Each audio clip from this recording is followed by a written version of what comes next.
Bismillah ar-Rahman ar-Rahim. Monsieur le Président, Mesdames et Messieurs les chefs d'État et de gouvernement, Monsieur le Secrétaire général des Nations Unies, Madame la Secrétaire exécutive de la Convention cadre des Nations Unies sur le changement climatique, Mesdames et Messieurs les ministres, Mesdames et Messieurs, permettez-moi qu'à mon tour, je vous présente à nouveau, Monsieur le Président, à vous et à la nation française, nos condoléances les plus attristées suite aux attentats terroristes lâches et odieux qui ont endeuillé la France et au-delà la communauté internationale tout entière. Je voudrais ici vous réitérer notre indéfectible soutien pour combattre ensemble et sans relâche le terrorisme sous toutes ses formes.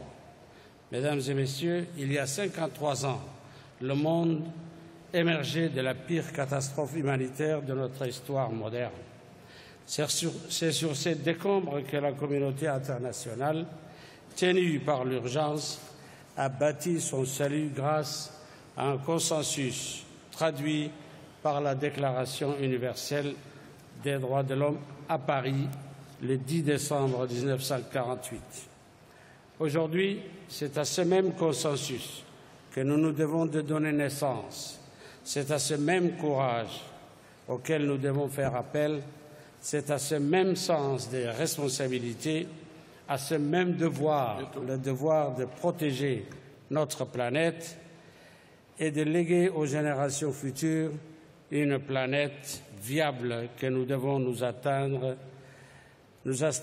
pour la postérité, pour l'humanité, ici même à Paris, comme ce fut le cas lors de la Déclaration universelle des droits de l'homme. Monsieur le Président, Mesdames et Messieurs, depuis le sommet de Rio, tenu en 1992 au Brésil, la menace du changement climatique n'a fait que se densifier. Et pourtant, il apparaît aux yeux de tous qu'assurément, la communauté internationale n'est pas encore à la hauteur des enjeux colossaux que représente la crise environnementale globale à laquelle nous sommes confrontés, et ce alors même que nous maîtrisons désormais ses fondements théoriques. Et ce alors même que nous disposons d'outils de plus en plus efficaces susceptibles de nous orienter dans nos trajectoires de croissance dans des directions plus respectueuses de l'environnement. C'est donc là un paradoxe qui semble incompréhensible aux yeux de nos concitoyens et insupportable pour les nombreux pays qui vivent le changement climatique comme un compte à rebours vers des lendemains hostiles et incertains.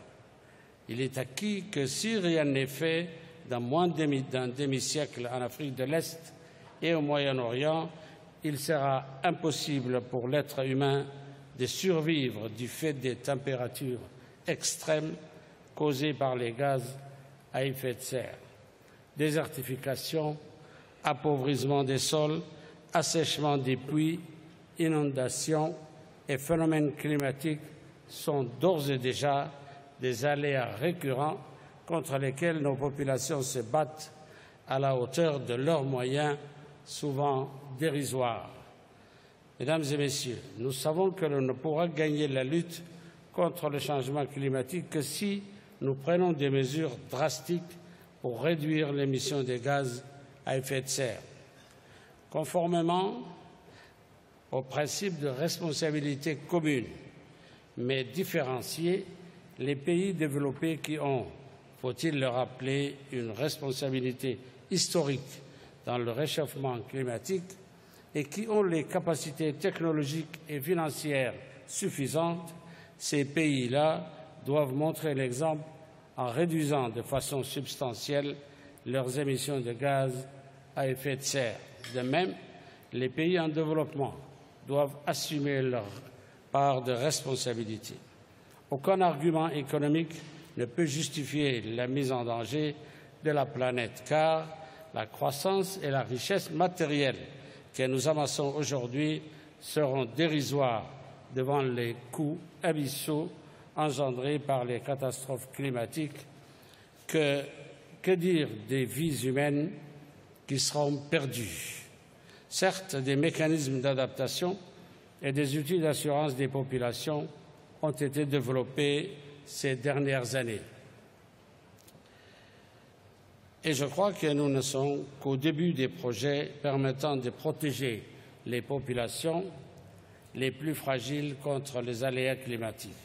Mais les besoins de nos pays sont tels qu'il est crucial de les développer davantage. En ce sens, j'endosse pleinement les déclarations faites par le président d'Afrique du Sud au nom du groupe du 77 et la Chine et par le président du Soudan au nom de l'Afrique.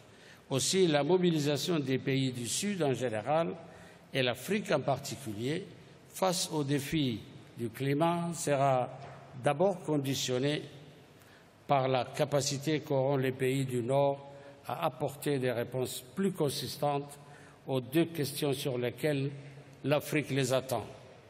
D'une part, celle de l'adaptation aux effets du changement climatique et de son financement, d'autre part, celle des transferts de technologies. Monsieur le Président, à l'instar des autres pays africains, l'adaptation reste la priorité du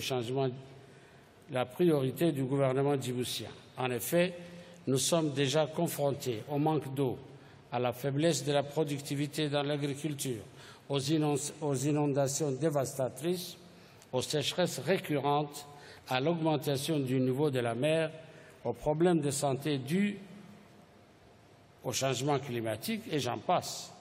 Toutes les actions prises pour faire face à ces phénomènes climatiques extrêmes doivent être financées. C'est pourquoi nous demandons à ce que le financement international mobilisé dans le cadre de la lutte contre le changement climatique soit équitablement partagé entre les actions d'atténuation et les actions d'adaptation. À ce sujet, nous sommes inquiets de la tendance actuelle qui, comme l'a révélé le récent rapport de l'OCDE présenté à Lima, montre que seulement 17% du financement est consacré à l'adaptation, ce qui reste largement insuffisant.